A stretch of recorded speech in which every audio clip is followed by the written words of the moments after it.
Well, hello ladies and gentlemen, welcome to another video from Overbite Gaming. I am the majestic Snare and this is my disembodied voice talking to you about an RPG, point and click, open world thingy. No, seriously, this game Disco Elysium, I wanted to do a bit of a review and a first look for you because it's getting a lot of good reviews across the board. I think Metacritic has it pinned as like the 4th best game of 2019. Which is quite high praise for a game of this ilk. I wouldn't have expected a point and click-esque role-playing Dungeons and Dragons dice rolling kind of weird stuff to be the 4th best game of 2019. But I wanted to bring it down to earth and give you a couple of ideas of whether you should check it out or not and whether it's a game for you. So, what is it? It's basically a detective story point and click with RPG elements, and it's got some very interesting mechanics that I've only sunk a couple of hours into it so far, but I wanted just to give you my first impressions, and maybe it might be enough for you to make a decision on whether you want to get the game or not if you've seen a few reviews out there already. So you play as a detective, but it's a very interesting character creation moment to start with, where you can choose one of 3 archetypes that will kind of influence the way you have to play the game, or you can play the game. And as you go on, you'll be seeing on screen here a couple of rolls of the dice that will be kind of test your luck, test your strength, that kind of thing. And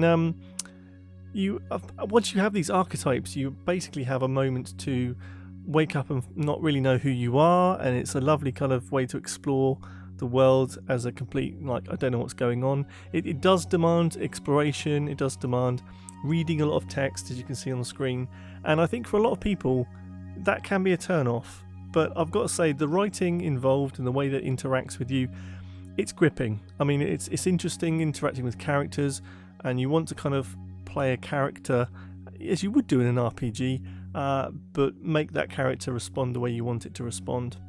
There's a little bit of audio for the characterizations, but I'd say about 20% of it is actually recorded dialogue. The rest of it is actually just text. The kind of situation you find yourself in, there's a dead body and you're a detective, but you don't know who you are, what your name is, where you're from, and you're tasked with working with this lieutenant from the current district you've arrived in, Kim Kitsurugi, I think his name is. And basically he's kind of your sidekick and he's like a voice of reason, really. You can get into all kinds of situations and end up, kind of... I don't really know what to make of the story as yet. As I said, I'm only a few hours in, but I'm a fan of point-and-click adventure games. I always have been. I've made that very clear on this channel. And I think this is a nice twist. So not only do you have the interaction with stuff on screen and the usual inventory and kind of skill points to rank up, but you also have something called a thought cabinet, which I haven't really delved into just yet, but I believe you can build up these neuroses or problems and you can connect them together to provide kind of investment into things. You can level up certain skills to make yourself more likely to pass certain tests. And at the moment, it's quite gripping. The interaction with things in the world, there's interesting scenarios and settings. I've just recently gone into a bookshop, which you might see on this video, maybe not. But I've just gone into a bookshop and tried to get through a door and I couldn't because I failed the test.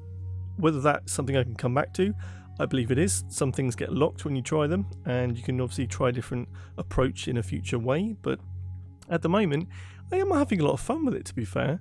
And it's I often kind of put games into different status, kind of all the thought processes you might be in at the time.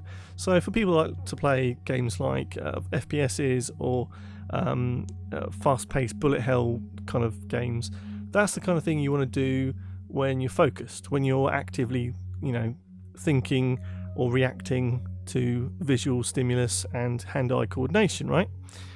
Games like point and clicks and strategy and real-time simulation, they're a little bit more cerebral. They need a little bit more thought and planning and recall of information. So this kind of point and click, where you're actually going to be involved in information being put in front of you, but at the same time have to kind of formulate an opinion about something or work out how to do something. I think this is a really good really good game for that. And as you can see here, here's the thought cabinet where you have particular problems that you come up with, and you can internalize them to I don't know what that does yet because I haven't got that far, but it's a particular problem I have, and it's a skill points I would need to work on that and have the solution for it. So I guess you put those into the thought cabinet, and by earning experience then you can progress that part of the story. Your journal here, just it's going to be bits and pieces of things you pick up and quest items and steps and stuff like that. Money's quite hard to come by, and I already have an outstanding debt with a hotel I'm currently staying in, or had stayed in, and racked up a shit ton at the bar. But yeah, I mean, fundamentally this game is something that I'm enjoying, and it's certainly a point and click kind of experience that most people will be familiar with for the most part. The new mechanics of the thought cabinet and the way that you actually start off the game talking to your own reptilian brain and trying to like almost evolve out of unconsciousness. Fantastic. I love that. Now, a lot of people think it's pretentious and just too much text, but that's what I've seen so far anyway from people. But on the other hand, it's reviewing so well. People are just absolutely dying to sing its praises. Now, I'm not sure if I'm in that camp just yet. I think there's still a lot to go in the game to make me think, yes, that was a fantastic story, fantastic experience. I believe there's about 30 hours worth of gameplay. I'm not sure if that's true because that's what I saw on the IGN video I quickly looked at this morning. But I have to say, I'm having a lot of fun with this game, and I think anybody that's into that era of point and clicks should probably give it a go. It's on Steam. It's from a relatively new developer, I believe, Zaum. This is their only game that I'm aware of, but they seem to have done a good job. The art style is eclectic and engaging, some really beautiful, you can see the effort's gone into a lot of the pieces. The voice acting in places isn't great, it seems quite patchy. That was something I did hear on the IGN review, but to be fair, I do agree with it. You got some Geordie in one place, and then you've got high, well-spoken Queen's English in another, and you've got someone speaking what I can only assume is Finnish as like some words and stuff. So I'm not quite sure how it all fits together. The time period it's set in is kind of nondescript. There's elements of current world, oldie world, and certainly the dress patterns look kind of 70s, even though it looks to be the years in the 50s. I'm not sure what that's going for, but I have to say I'm very intrigued to see where the story goes. I'm very intrigued to see how this pans out. I think it's worth a look. I wouldn't necessarily rush out and buy it if you are on the fence. It might be something that comes down in price for an experience, and to me, as I was saying, the kind of games that people like, the cerebral kind of element, is very much a hangover game.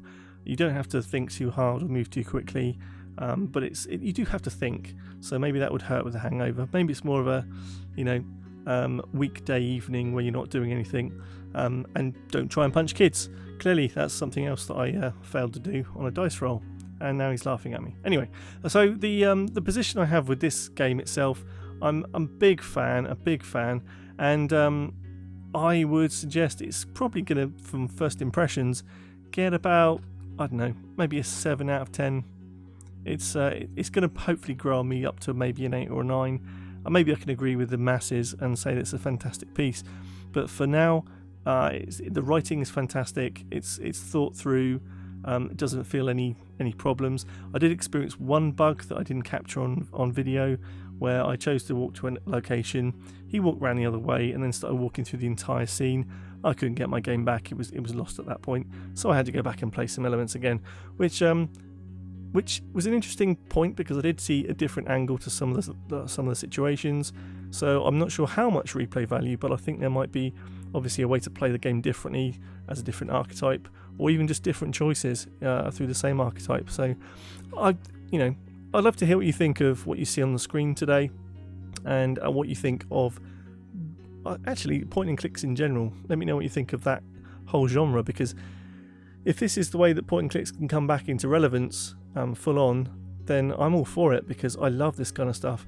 There was a couple of point and clicks I've played from small studios, and they capture the magic that I remember from those. It's a lovely way to tell a story. So definitely check it out.